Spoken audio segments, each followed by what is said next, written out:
U Bosni i Hercegovini danas nije zabilježen ni jedan novi slučaj oboljenja izazvanog virusom COVID-19, a 2 osobe iz Republike Srpske su izliječene. Oba entiteta su proglasila vanredno stanje. Na graničnim prelazima je počela primjena oštrih mjera koje onemogućavaju ulazak strancima iz zemalja sa velikim brojem zaraženih. Građani Bosne i Hercegovine koji uđu u državu odmah se šalju u samoizolaciju.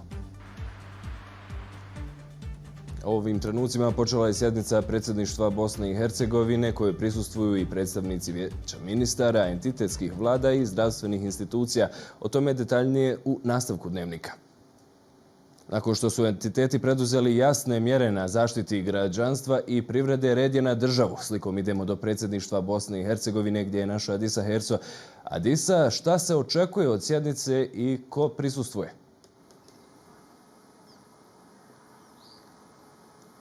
Kao što si kazao, ovim trenucima trebalo bi da počne sjednica predsjedništva Bosne i Hercegovine.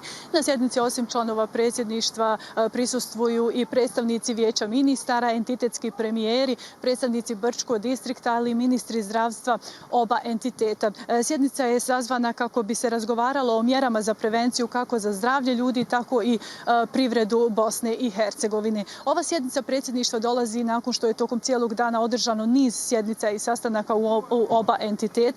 Tako je u entitetu Republika Srpska proglašeno i vanredno stanje, dok je u entitetu Federacija proglašeno stanje nesreće.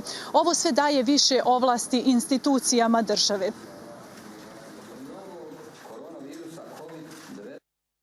Agencija za bankarstvo treba što prije donijeti podzakonske akte kojima se podržavaju ključne mjere za ublažavanje učinka pojave koronavirusa na bankarski sistem koji mora ostati u ravnoteži, zatim privredu i građane federacije. Ta stabilnost bankarskog sektora koji ima dovoljne rezerve i dovoljan potencijal da u svakom momentu reaguje i pomogne ukoliko bude trebalo i budžetu Republike Srpske, odnosno našim institucijama da bi mogli u narednom periodu redovno izmirivati svoje obaveze. To će opet podrazumijevati jedan novi i režim funkcionisanja u okviru institucija Republike Srpske, ali i u okviru cijelog društva. Dakle, u pitanju je problem s kojim se moramo suočiti na ozbiljan način. To smo radili u prethodnom periodu dovoljno ozbiljno. Odgovorno tvrdim da smo poduzeli sve što je našoj moći bilo i da držimo granicu pod kontrolom zajedno sa pripadnicima granične policije Bosne i Hercegovine.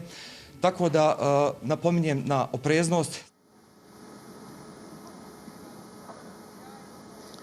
Član predsjedništva Bosne i Hercegovine Milorad Dodik tokom dana održao je sastanak sa bankarima. On će to predložiti i sada na ovoj sjednici predsjedništva koja je upravo počela. To jeste da se oslobodi novac centralne banke kako bi se ublažile posljedice. Tačnije, Dodik traži da se bankama smanji obavezna stopa rezervi kako bi više novca bilo za građane, ali i za privredu u cijeloj državi. Po Ustavu nadležan za rad centralne banke je predsjedništvo.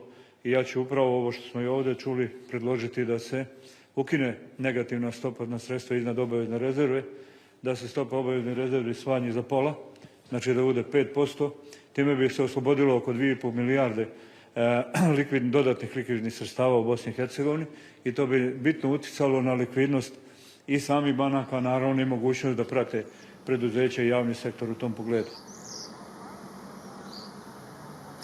Tokom cijelog dana vanredne sjednice, hitni sastanci, sve kako bi se ublažile posljedice koronavirusa kako na zdravlje ljudi, tako i na ekonomiju. Tako je u Federaciji održana proširena sjednica Vlade Federacije. Sjednici je prisustvovalo više od 50 članova.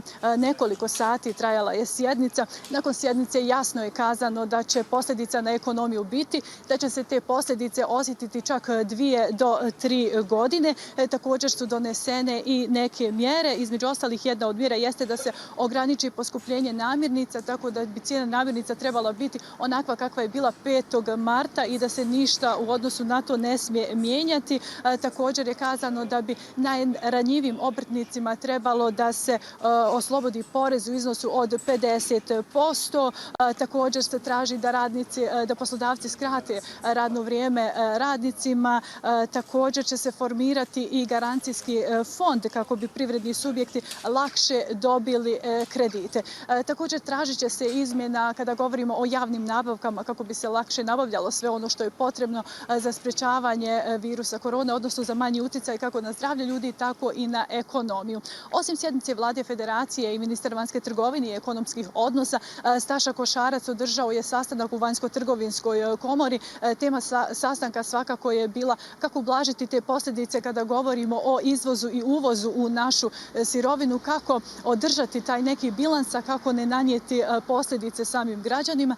Tako je Staša Košarac, ministar, istakao da će on, ako treba, čak i obustaviti izvoz neke robe, ali svakako je ostavio tu mogućnost da se svi oni koji radi direktno na izvozu, uvozu obrate ovom ministarstvu, da su oni da stoje tu na raspolaganju i da će im pomoći. Također iz Vanjsko-trgovinske komore ovu situaciju shvatili su ozbiljno i radit će da se što više ublaže posljedice.